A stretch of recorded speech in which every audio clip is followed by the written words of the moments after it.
If you really want to know what a hero looks like, if you really want to know the things that a hero does consistently, without exception, every single day, if you want to know how a hero treats people, then you need only to look in the mirror.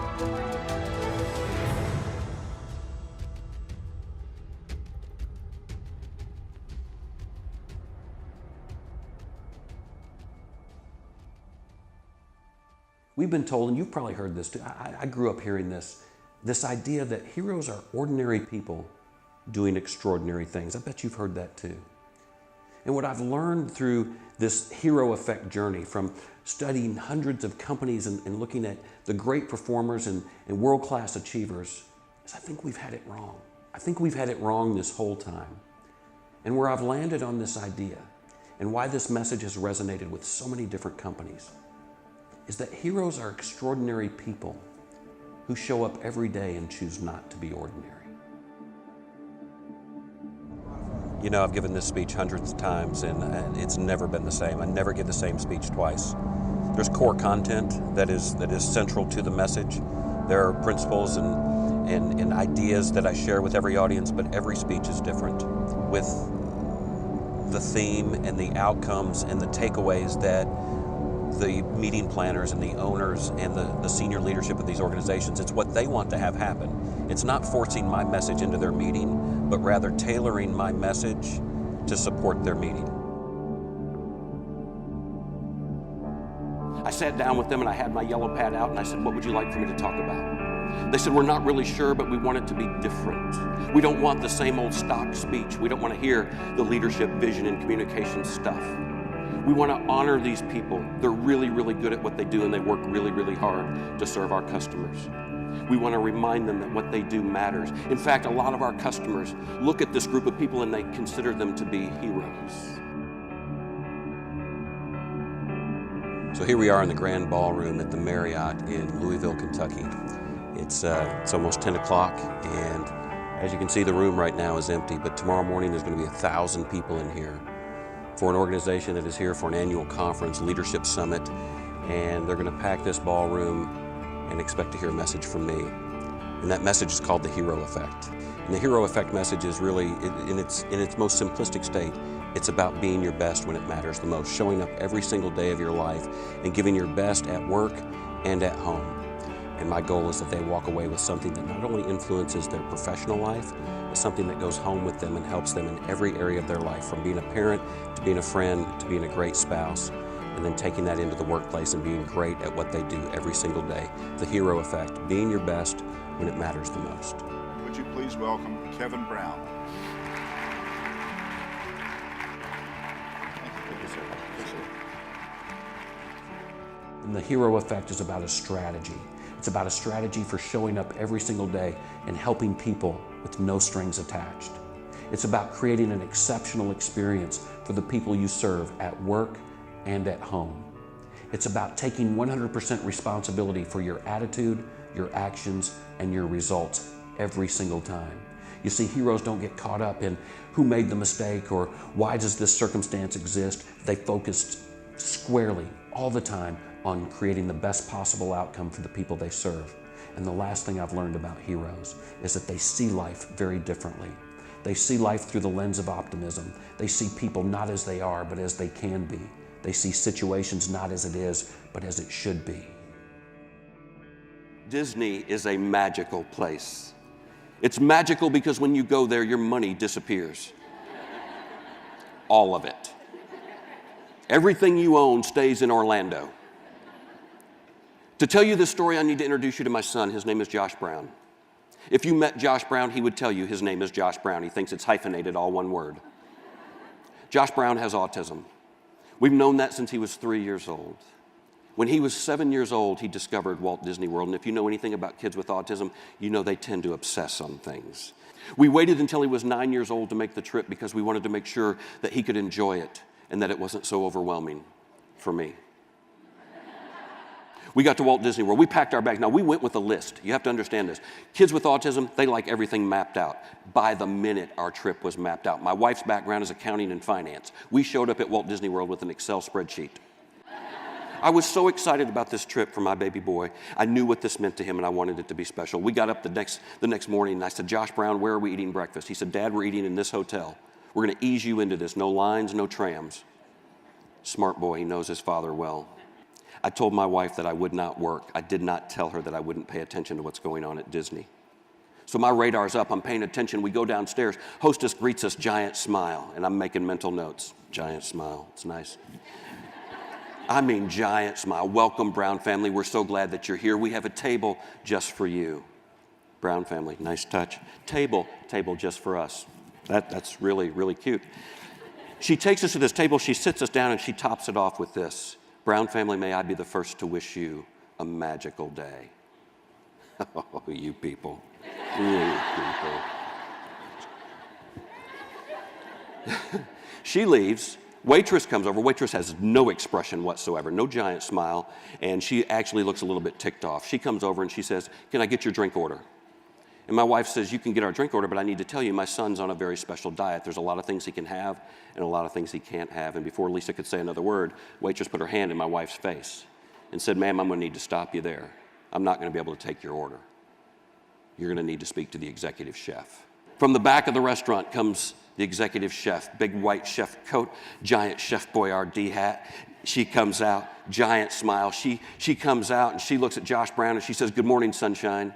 And he lowered his head and he said, good morning. He's really, really shy. And she said, my name is B. I'm the executive chef at Walt Disney World. How can I help? She pulls a notebook out and she begins asking my wife questions. Tell me what he likes to have. Tell me how you make that. What's in that? I've never heard of that. Most important question, what's his favorite? She's writing everything down word for word. She gets done, she puts her notebook away. She looks at Josh Brown and she says, okay, sunshine, what's for breakfast? He said, apple pancakes, please. It's his favorite. She said, oh, sunshine, I'm so sorry. I don't have the ingredients to make that. Your mom told me how to make it, but I don't have the ingredients. I'm so sorry. How about some bacon and eggs and some special toast? Big treat. He said, okay. She disappeared. Miss Personality came back and took the rest of our order. We ate, we left. We were completely satisfied. Day 2 at Disney. Josh Brown, where are we eating breakfast? Dad, I want to go see Aunt B. Who? I looked at my wife with a very confused look. She's seen it a million times. I said, what is he talking about? She said, the executive chef. Her name was B, B-E-A. He said, Dad, I want to go see Aunt B. I said, brother, we've got a spreadsheet. We're supposed to go somewhere else today. He said, Dad, I want to go see Aunt B. Guess where we went? No reservations, downstairs. Hostess greets us. Brown family, welcome back. No reservation, no problem. We have a table just for you. I'm sure you do. She takes us to the exact same table we were at the day before, the exact same table. Guess who's working our section? Miss Personality. And she still hadn't got the memo. You would have thought that they covered it in orientation that she works at the happiest place on earth. Don't you think somebody would have covered that with her? She didn't even make it to our table. She saw it was us and just went to the back of the restaurant. From the back of the restaurant, Aunt B. She comes out and she says, good morning, sunshine, to which I promptly said, good morning. She said, I'm not talking to you. She looks at Josh Brown and she says, good morning, sunshine. He says, good morning. She says, what's for breakfast? He said, apple pancakes, please. She said, you got it, sweetheart. Coming up. I said, time out, Aunt B, time out, time out. You remember us from yesterday? Yes, sir. Aunt B, you remember that he's on a special diet. Sir, why are you calling me Aunt B? That is a fair question. That is a fair question. I said, okay, it's a family thing. I'm sorry. But you remember us, yes. Yesterday you didn't have the stuff. True. Today you do? Yes. Where did you get it? The store. Oh, so you sent someone to the store. No, sir. I stopped on my way home. We have them all over Florida. Anybody can go. I asked probably the dumbest question I've ever asked anybody in my life. I looked at her and I said, B, I said, why would you do that? Profound answer. I thought that's what he wanted. Let me make a note. Give the customer what they want, whether we serve it or not. Ball game. Guess where we ate every day for 8 days?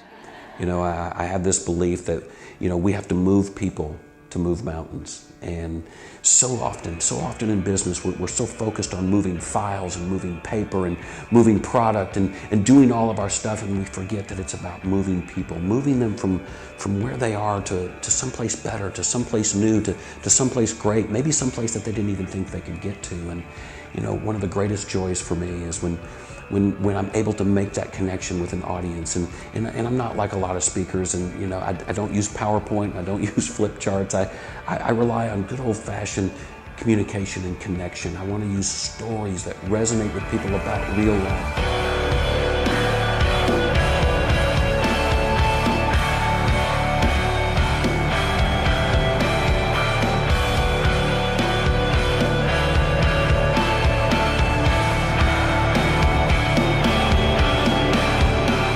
And if we're fully present and accounted for, we can give them that word or that touch or that moment in time where they were recognized and they feel special and they feel worthy and they feel like somebody has validated their existence, that they've been seen and they've been heard and that they matter.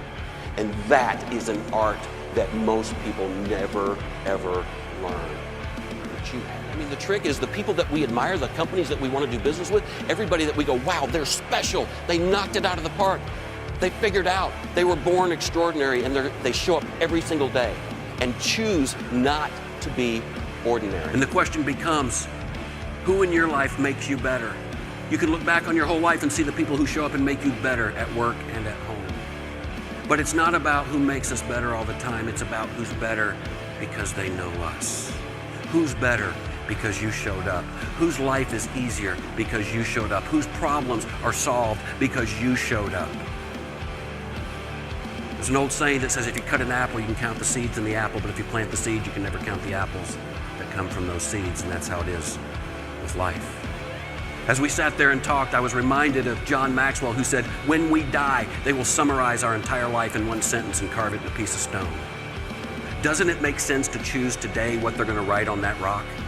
Doesn't it make sense today to choose how we're going to live our life? And every time there's somebody on the other end of that phone, every time somebody crosses your path in this little space called now, every time they show up, you bring your best stuff, because it always matters the most, every single time. Ladies and gentlemen, time is now. The world needs heroes, and more importantly, the world needs your hero.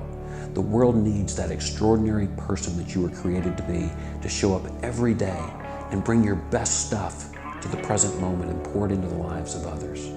Ladies and gentlemen, my name is Kevin Brown, and I am so honored that you would consider me as your keynote speaker.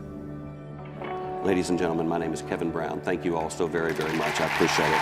Thank you all. Thank you. I appreciate it. Thank you all. Thank you all. Thank you all so much. I appreciate it.